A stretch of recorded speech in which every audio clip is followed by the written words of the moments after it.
বদলা বদলি সে তো আমরা 15 বছর দেখেছি কি করেছেন, মানুষকে অত্যাচার করেছেন। অভ্যাস না পাল্টালে আইন আছে সেসব পাল্টে দেওয়ার জন্য। সেই জন্য এইসব অভ্যাস যারা বদভ্যাস করেছেন পাল্টে ফেলুন, সরকার কোনো কিছু বরদাস্ত করবে না। কলকাতা শহরের যতগুলো অগ্নিকাণ্ড, সেই অগ্নিকাণ্ডগুলোর মধ্যে প্রায় 70% অগ্নিকাণ্ড দেখা যায় বেআইনিভাবে তৈরি লেদ কারখানা, চামড়ার কারখানা, ট্যানারিজ, এখানেই বেশি আগুন লাগে। এবং এটা খুব সহজেই অনুমেয় যে এ ধরনের অগ্নিকাণ্ডের পরে যে নামগুলো উঠে আসে তাতে দেখা যায় যে এই বেআইনি কারখানাগুলো যারা চালাচ্ছিল তারা প্রত্যেকেই সংখ্যালঘু। এবং কালকের ঘটনা তো মর্মান্তিক। অগ্নিমিত্রাদি নিজে ছুটে গিয়েছিলেন, দুজনের মৃত্যু হয়েছে, কি বলবেন? কলকাতা এবং আশেপাশে এই ধরনের অগ্নিকাণ্ড এছাড়া অনেক পুরনো শহরগুলোতেও এরকম ঘটনা ঘটেছে, আর তার প্রপার ইনভেস্টিগেশনও হয় না। আমরা জানি এর আগে বড় হসপিটাল আগুন ধরেছিল, মর্মান্তিক ঘটনা, সেগুলো চেপে দেওয়া হয় এবং তার যে আইনিগত বৈধতা সমস্ত কিছু সেটা দেখাও হয় না। একদিন চলেছে, টাকা পয়সা দিয়ে হয়ে যেত।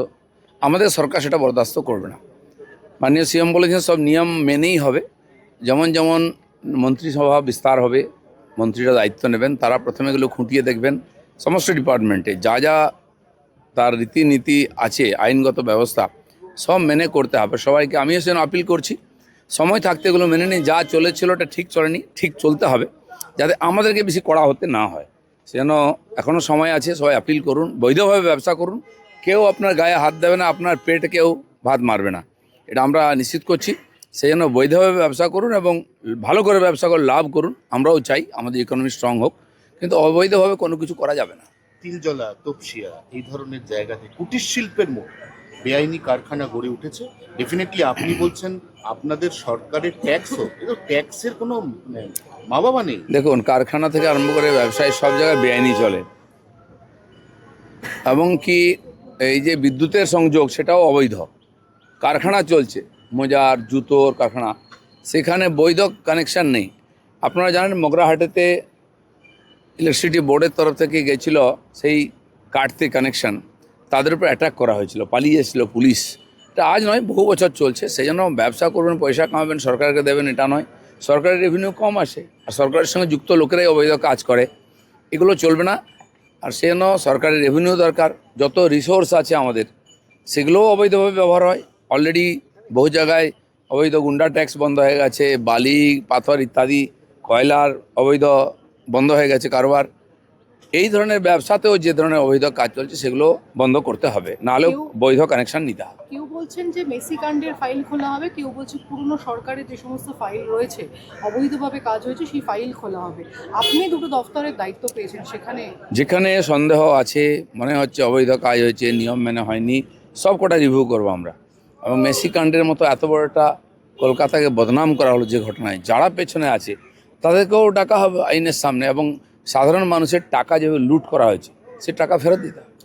বিষ্ণুপুর বিধানসভা, দক্ষিণ 24 পরগনা, উনিও দিলীপ মণ্ডল, উনি এখনো পর্যন্ত নিজের সোশ্যাল নেটওয়ার্কে ক্রমাগত থ্রেড দিয়ে চলেছেন, আমরা ফুরিয়ে যাইনি, আমরা 15 বছর যদি শাসনকাল চালাতে পারি তাহলে এই গত 15 দিন ধরে যা চলছে আমরা এর বদলা নেই। কি বলবেন? বদলা বদলি সে তো আমরা 15 বছর দেখেছি কি করেছেন, মানুষকে অত্যাচার করেছেন। অভ্যাস না পাল্টালে আইন আছে সেসব পাল্টে দেওয়ার জন্য। সেই জন্য এইসব অভ্যাস যারা বদভ্যাস করেছেন পাল্টে ফেলুন, সরকার কোনো কিছু বরদাস্ত করবে না। 2021-এর ভোট পরবর্তী ঘটনার যে হিংসার ঘটনা তার ফের রিভিউ করতে হবে এবং আইনানুগ পদক্ষেপ নেওয়া যায় সেই ব্যবস্থা করতে হবে। তাহলে কি কেসগুলি রিওপেন করা হবে? মানুষের যে যে দাবি আছে, মানুষকে যেভাবে প্রতারিত করা হয়েছে, প্রতারণা করা হয়েছে, তার হিসাব তো চাওয়া হবেই। আর সব আইনগতভাবে যা যা রাস্তা আছে সেভাবেই এগোবে সরকার। একই দিনে একদিকে সুজিত বাবু, তিনি বন্দী হয়ে গেলেন, তাকে যখন কোর্টে পেশ করা হচ্ছিল সবাই সমস্বরে বলে উঠলো, নচিকেতার তামিল ভাষায় সকলের সমস্বরে বলে চোর চোর চোর। একই দিনে বাংলার বাঘ বলে নিজেকে দাবি করা গর্গ চট্টোপাধ্যায়, তিনিও ঢুকে গেলেন। অনেক বাঘসিংহকে আবার খাঁচায় ঢুকতে হবে, সেটাই যোগ্য জায়গা। আমরা দেখেছি এইসব বড় ডায়লগ অনেকে বলতো, কারণ ক্ষমতাটা এরকম, তার অপব্যবহার করতে করতে মানুষকে কষ্ট দেওয়া হতো, সেগুলো বরদাস্ত হবে না। অবৈধ কাজের সব কিছু বৈচারিকভাবে তার সমাধান হবে। একটা অরাজনৈতিক প্রশ্ন, যে টুটু বসু তার মৃত্যু হয়েছে, সেখানে কি আপনাদের সরকারের তরফে কোনো? সরকারের ব্যাপার নয়, টুটু বসু অনেক দিন ধরে ক্লাবের সঙ্গে যুক্ত ছিলেন, ফুটবল প্রশাসনের সঙ্গে যুক্ত ছিলেন, পুরনো মানুষ ময়দানে অনেক দিন ধরে কাঁপিয়ে বেরিয়েছেন, তো তার চলে যাওয়াটা তো ক্রীড়া জগতে একটা ক্ষতিও বটে। আমি তার আত্মার শান্তি কামনা করব। বিগত বেশ কয়েকদিন ধরে আমরা দেখেছি বিগত আমলে, সরকারের আমলে, যে অবৈধ খনন হয়েছে, অবৈধ গরুর ঘাট হয়েছে, সেই জায়গা থেকে কি এসব ব্যবস্থা নেওয়া প্রথম হবে? ক্যাবিনেট মিটিংয়ে ডিসিশন হয়েছে এবং মাননীয় চিফ মিনিস্টার ডিএমদের বলে দিয়েছেন এই ধরনের যা যা অবৈধ চলছে সব বন্ধ করতে ইমিডিয়েট, এবং শুরু হয়ে গেছে বন্ধ হওয়া। হয়ে গেছে। সব প্রশ্নের উত্তর দেওয়ার দায়িত্ব আমার নয়, আমি স্পোর্টসম্যান নই, পার্টির কথা। কলকাতা শহরের যতগুলো অগ্নিকাণ্ড, সেই অগ্নিকাণ্ডগুলোর মধ্যে প্রায় 70% অগ্নিকাণ্ড দেখা যায় বেআইনিভাবে তৈরি লেদ কারখানা, চামড়ার কারখানা, ট্যানারিজ, এখানেই বেশি আগুন লাগে। এবং এটা খুব সহজেই অনুমেয় যে এ ধরনের অগ্নিকাণ্ডের পরে যে নামগুলো উঠে আসে তাতে দেখা যায় যে এই বেআইনি কারখানাগুলো যারা চালাচ্ছিল তারা প্রত্যেকেই সংখ্যালঘু। এবং কালকের ঘটনা তো মর্মান্তিক, অগ্নিমিত্রাদি নিজে ছুটে গিয়েছিলেন, দুজনের মৃত্যু হয়েছে। কি বলবেন? কলকাতা এবং আশেপাশে এই ধরনের অগ্নিকাণ্ড এছাড়া অনেক পুরনো শহরগুলোতেও এরকম ঘটনা ঘটেছে, আর তার প্রপার ইনভেস্টিগেশনও হয় না। আমরা জানি এর আগে বড় হসপিটাল আগুন ধরেছিল, মর্মান্তিক ঘটনা, সেগুলো চেপে দেওয়া হয় এবং তার যে আইনিগত বৈধতা সমস্ত কিছু সেটা দেখাও হয় না। একদিন চলেছে, টাকা পয়সা দিয়ে হয়ে যেত, আমাদের সরকার সেটা বরদাস্ত করবে না।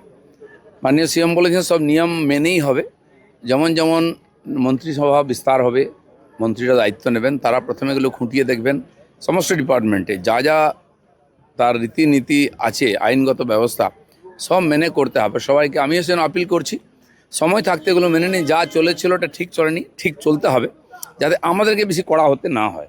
সেজন্য এখনও সময় আছে, সবাই আপিল করুন, বৈধভাবে ব্যবসা করুন, কেউ আপনার গায়ে হাত দেবে না, আপনার পেটে কেউ ভাত মারবে না, এটা আমরা নিশ্চিত করছি। সেই জন্য বৈধভাবে ব্যবসা করুন এবং ভালো করে ব্যবসা করে লাভ করুন, আমরাও চাই আমাদের ইকোনমি স্ট্রং হোক, কিন্তু অবৈধভাবে কোনো কিছু করা যাবে না। তিলজলা, তপসিয়া এই ধরনের জায়গাতে কুটির শিল্পের মতো বেআইনি কারখানা গড়ে উঠেছে। ডেফিনেটলি আপনি বলছেন আপনাদের সরকারের ট্যাক্সও, কিন্তু ট্যাক্সের কোনো মা বাবা নেই। দেখুন, কারখানা থেকে আরম্ভ করে ব্যবসায় সব জায়গায় বেআইনি চলে, এবং কি এই যে বিদ্যুতের সংযোগ সেটাও অবৈধ। কারখানা চলছে, মোজার জুতোর কারখানা, সেখানে বৈধ কানেকশান নেই। আপনারা জানেন মগরাহাটেতে ইলেকট্রিসিটি বোর্ডের তরফ থেকে গেছিল সেই কাটতে কানেকশান, তাদের উপর অ্যাটাক করা হয়েছিল, পালিয়ে এসেছিল পুলিশ। এটা আজ নয়, বহু বছর চলছে। সেই জন্য ব্যবসা করবেন, পয়সা কামাবেন, সরকারকে দেবেন, এটা নয়। সরকারের রেভিনিউ কম আসে, আর সরকারের সঙ্গে যুক্ত লোকেরাই অবৈধ কাজ করে, এগুলো চলবে না। আর সেই জন্য সরকারের রেভিনিউ দরকার, যত রিসোর্স আছে আমাদের সেগুলোও অবৈধভাবে ব্যবহার হয়। অলরেডি বহু জায়গায় অবৈধ গুন্ডা ট্যাক্স বন্ধ হয়ে গেছে, বালি পাথর ইত্যাদি কয়লার অবৈধ বন্ধ হয়ে গেছে কারবার। এই ধরনের ব্যবসাতেও যে ধরনের অবৈধ কাজ চলছে সেগুলো বন্ধ করতে হবে, নাহলেও বৈধ কানেকশন নিতে হবে।